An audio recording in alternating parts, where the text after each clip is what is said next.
गणेश जी की कथा। सद्गुरु शिव एक तरह के घूमते फिरते रहने वाले पति थे।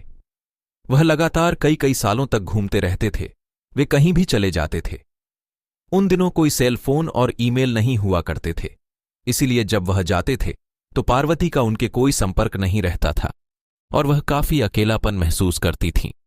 साथ ही शिव की प्रकृति को देखते हुए उन्हें मानव मूल का नहीं, यक्ष स्वरूपी माना जाता था। इसलिए पार्वती उनके बच्चे को जन्म नहीं दे सकती थी। तो अपने अकेलेपन और इच्छा के कारण और मातृत्व भाव की वजह से उन्होंने एक शिशु को बनाने और उसमें प्राण फूंकने का फैसला किया। उन्होंने अपनी एक चीज ली, अपने शरीर पर लगे चंदन के लेप को तेल के साथ मिलाकर एक शिशु का रूप दिया और उसमें जीवन डाल दिया। यह भले ही दूर की कौड़ी लगे, लेकिन आजकल विज्ञान में भी इस तरह की चर्चा होती है। अगर कोई आपसे एक एपिथेलियल सेल ले ले तो किसी दिन हम उससे आपका कुछ बना सकते हैं। पार्वती ने उसमें प्राण फूंक दिए और एक बच्चे ने जन्म ले लिया। शिव ने गणेश का सिर क्यों काटा? कुछ साल बाद जब वह लड़का करीब 10 साल का था, तब शिव अपने गणों के साथ लौटे। पार्वती स्नान कर रही थीं और उन्होंने उस छोटे बच्चे से कहा, ध्यान रखना कि कोई इस तरफ न आने पाए। लड़के ने कभी शिव को देखा नहीं था, तो जब वह आए, लड़के ने उन्हें रोक दिया। शिव दूसरे ही मूड में थे, रुकने के लिए तैयार नहीं थे, तो उन्होंने अपनी तलवार निकाली और लड़के का सिर काट दिया। फिर पार्वती के पास आए। जब पार्वती ने उनके हाथ में खून लगी तलवार देखी तो वह समझ गईं कि क्या हुआ। उन्होंने लड़के को सिर विहीन वहां पड़े देखा तो उनका गुस्सा भड़क गया। शिव ने उन्हें समझाने की कोशिश की, कोई बात नहीं, वह तुम्हारा असली पुत्र नहीं है। आखिरकार तुमने उसे बनाया और मैंने नष्ट कर दिया, इसमें क्या परेशानी है? लेकिन वह सुनने के मूड में नहीं थी। गणेश के पास हाथी का सिर क्यों नहीं है?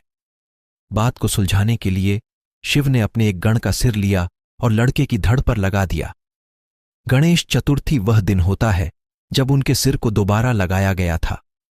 शिव ने गणों के सरदार का सिर लेकर इस लड़के पर लगाया था, इसलिए वह बोले, अब से तुम गणपति हो, तुम गणों के सरदार हो। बाद में जाकर कैलेंडर कलाकार इस दूसरी तरह के प्राणी को नहीं समझ पाए और उन्होंने एक हाथी का चेहरा बना दिया। कथाओं में बताया जाता है कि कैसे गणों के अंगों में हड्डियां नहीं होती थीं।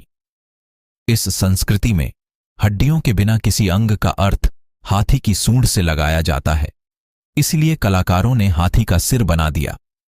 आपको मानसरोवर के किनारे कोई हाथी नहीं मिलेगा, क्योंकि वह इलाका उनके लिए सही नहीं है। वहां एक हाथी के लायक हरियाली नहीं है। शिव हाथियों को काटने नहीं गए होंगे। इसलिए गणेश के कई नाम हैं, गणेश, गणपति, विनायक, लेकिन उनका नाम गजपति नहीं है। गण शिव के साथी थे।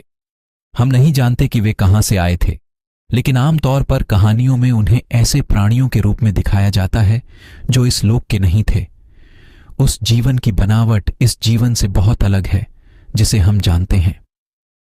आजकल आधुनिक बायोलॉजी साफ साफ कहती है कि एक कोशिका वाले जानवर से जीवन के सभी जटिल रूपों और मनुष्य की रचना हुई। लेकिन जीवन की मूलभूत प्रकृति वही है, उसमें बदलाव नहीं हुआ है। वह सिर्फ और जटिल होती जाती है। लेकिन गणों के जीवन का बनावट हमारे जैसी नहीं थी। वे धरती पर नहीं बने थे और उनके अंग बिना हड्डियों के थे।